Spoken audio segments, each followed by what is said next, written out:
So, and you run your own company, Stress and Anger Management Institute in Arizona.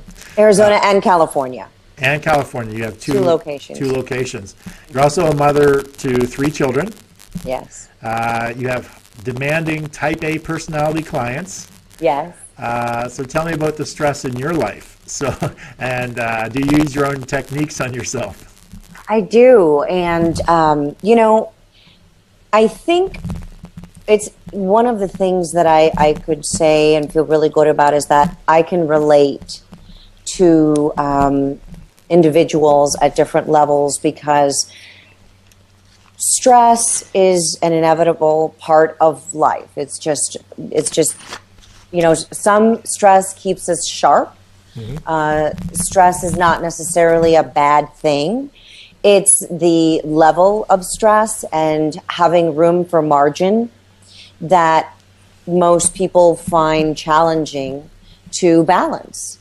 And I'm no different than anyone else, because I'm constantly walking my talk. I'm constantly doing what I teach. And that's why I think I love what I do so much, because it's not really work. It's really my lifestyle. Okay. Because I do have 3 kids, and because I run a business and I have, so many responsibilities, I can relate to individuals who also, I have high expectations. So, I don't know if it's a first child syndrome, or because typically it's a middle child thing. Yeah. Maybe there's another one around there of my family that I don't know about. I'm actually a middle child. Who knows? But typically it's this overachiever, high expectations, very demanding, like you said, type A personality that has that challenge with managing the stress and their emotional expectations and the what I call emotional fitness, and then the stress management aspects of their life. So how do I manage that? And yes, I do use all of my tools. I'm very adamant about communication, because that is the biggest piece of anger management, really conflict resolution. Anger is never the problem. It's just it's the byproduct of mismanaged stress, poor communication, inability or deficiency in emotional fitness. Right. So I don't want to answer too much, because I know we have other questions. Does that make sense so far, or should I keep going? No, it does. And I guess I had 2 questions. One question specifically about how do you balance your time between the 2 different cities, because you have children. And the other question was actually related to me personally, so I'll let you answer that one first, and then if I can remember the question, I will ask it about myself. Okay. So I'm very regimented. I'm a planner. And that is something that it's a part of my DNA, so to speak. So your high detail personality. Well, I'm a big picture, okay, but there's specific things that I need in order to function. And that means, because although sometimes, I always say when I plan, God laughs. So I'm not sure if you know what that means. Yeah, I know what that means. But, I like to feel like I'm in some sort of control. So I will plan things and make sure that I communicate with people.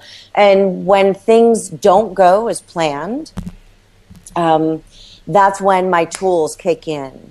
That's when my breathing kicks in, my breathing exercises. And I am very adamant about enrolling my environment visually. So there are things all around me that constantly remind me to stay in sync. Okay. And there are great things like software apps that remind me to stay in sync. Something as simple as my Apple Watch with the Breathe app. Yep. Randomly, I will just stop wherever I'm at and just start breathing. And if I tell myself that I don't have time for 1 minute of breathing, we have a problem. Because that's the common thing that most people tell me is, oh, I don't have enough time. I don't have the time. So you cannot afford not to, because we make mistakes if we're out of alignment. Right. We make costly mistakes. We burn bridges. We do things that we regret. We say things that we regret.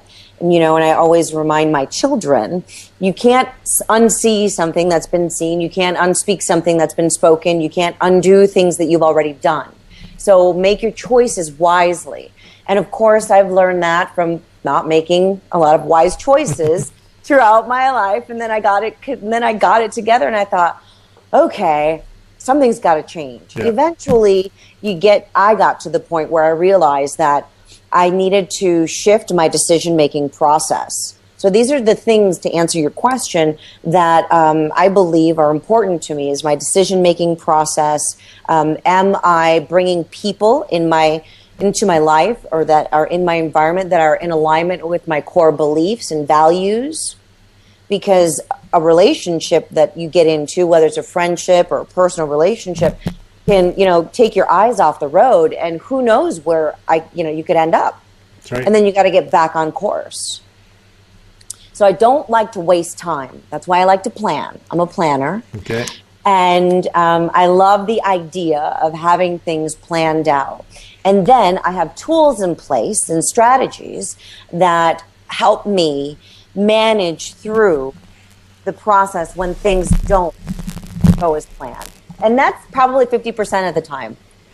Okay. So when you were talking before about yourself and how you deal with it, so I'm just going to, I'll just fill you in a little bit about my personality type, okay, and how I deal with things. And then you can either choose to analyze me or give me information or not. Okay. So I avoid conflict at all costs. Mm-hmm. Never been in a fight in my life. I dislike conflict. I'll actually walk away from conflict. Sometimes I don't even like to watch conflict on TV. That's how much I dislike conflict. I'll say I won't say I never get angry, but it's such a rarity that I ever get angry. I think I'm a pretty mellow, easygoing person, but I do know that I just bottle things up, and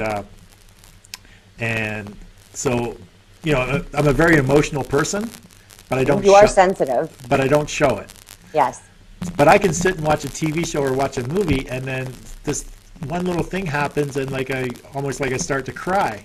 And if I'm with somebody, of course, I stop myself. I just hold it all in.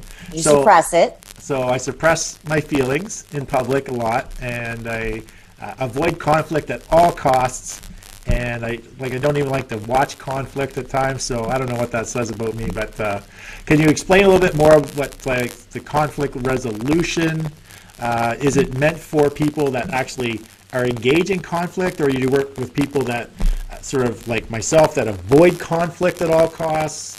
And like stress management, I don't believe I have really much stress in my life. I'm sure it comes in waves, but so can you tell us a little bit about conflict resolution? Is it for combatants? And a little bit about what stress management is. Sure. So what you've just shared with me is that you are a highly sensitive person, and that the fact that you use avoidance, that's a coping skill. Yeah. You use avoidance to, you know, keep your emotions under check for the same reasons that you suppress those emotions. And obviously it serves you to some degree, but the problem is that internally, you don't see what's happening, but your body, you've created a chemical reaction to your health that's actually not the best experience for you. Which could actually, be the reason why it doesn't matter what I do, I cannot lose weight. And because I used to be in the bodybuilding industry, and it doesn't matter how hard I train, how well I eat, how much cardio I do. When I talk about how well I eat, I mean, we're talking about so strict that the average person could not eat that strict, Got it. and still not able to lose weight, and nobody's able to give me an answer. You know, trainers, dietitians, doctors, I have my DNA tested.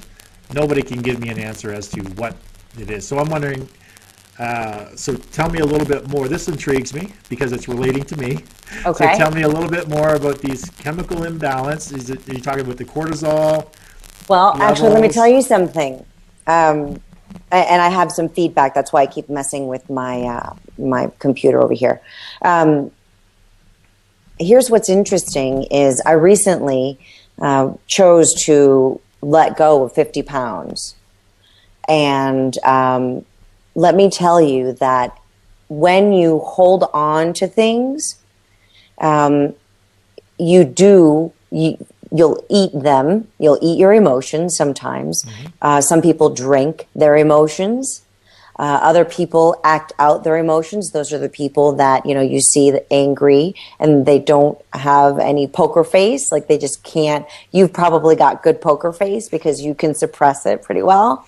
I don't know about that, but Okay.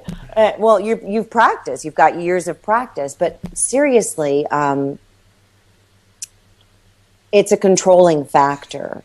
And you want to consider what it is that within your relationship with yourself that you're holding on to. I mean, some of the clues are already in what you've shared with me. And I think that you have to be ready to move through this process. And that's something that I see with a lot of people when I mentioned earlier that you've got, or, you know, I used to work with court-ordered individuals. And when you're being forced, when you're not ready for change, and you don't see the benefit, and you're not ready to embrace those things that you've suppressed and held back for so long, then, you know, you will continue to hold on to that weight and hold on to the things, because I truly believe I come from the space that the experience, everything starts up here. And, you know, anger is not about all of a sudden you're angry. It's about the snowball effect. So what were you telling yourself before you got angry? What kind of conversation did you have with someone else before you got angry? What were you feeling before you got angry? So that's where your power is before that type of experience happens, because once you're there, you're already out of control. So my job is to look at your daily habits and to look at how you have your life structured. So these triggers, because really what happens is we set ourselves up for things, whether it's because we want to grow and move on, or maybe we don't really acknowledge and notice that they're there. So, you know, I would like you to consider what's the distinction between where you were when you were bodybuilding and where you are now.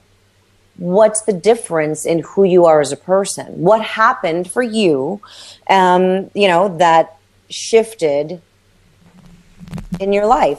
And you know, obviously you don't have to share that with me now. I'm just trying to think. It will come up. It won't be present there right now. This is not the best opportunity for that. But, you know, you'll process that. And then when you work in conflict resolution, when you work inside of stress and anger management, it eventually shows itself. Okay. It's think the smallest amount of time, the shortest amount of time that I would work with someone, typically a level 1 conflict resolution anger management program is a 12-week course. So you've got 90 days of keeping yourself working at, you know, understanding your triggers, acknowledging them, and then working at changing these habits and working with your facilitator to process the things that trigger you and why they trigger you. Maybe, you know, you make it mean that it's disrespectful if you have conflict with someone, so you'll avoid that. But some conflict is natural. It's not a bad thing. Conflict is not a bad thing. It helps us grow. Mm-hmm.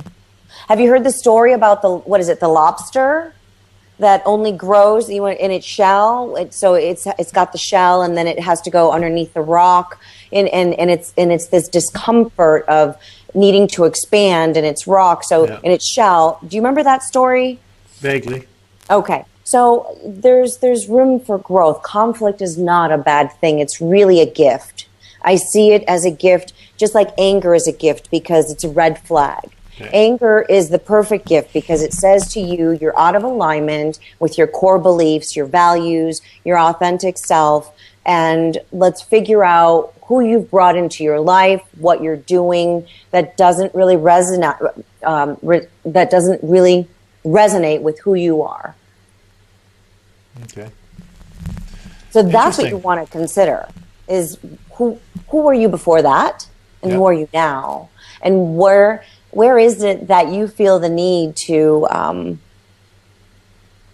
be so controlled? You know, because think about it, most people that have stress and anger is because they're wanting to control situations in their lives, and I get that. And what taught me to understand was being a parent, because I loved having control of my schedule, my life, who was in it, who wasn't in it, and then all of a sudden you bring in other people and there's no control. I've just given up my control. Right. So it's a great teacher. I'm not suggesting everyone go out and have kids. Please don't do that. That's not what I'm saying. It's not in my immediate future. So.